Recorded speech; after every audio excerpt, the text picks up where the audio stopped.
Isang malusog na gabi po. Ako po si Eva Gonzalez Laton na may edad na 51.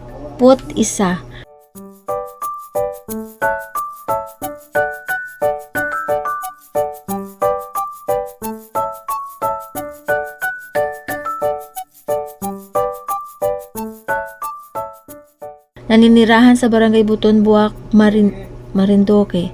Mayroon akong 6 na anak, 5 lalaki at 1 babae. Ako ay isang barangay health worker sa aming barangay.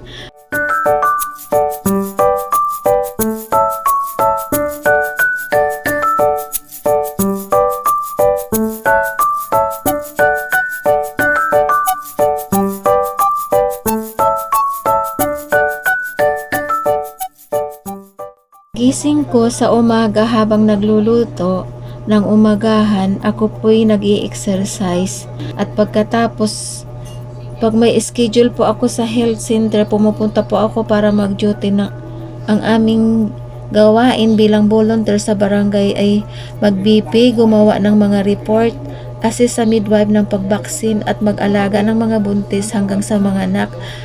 Pag nanganak naman ang isang buntis, bata naman ang aming aalagaan at nag-a-update din po kami ng barangay profile taon-taon.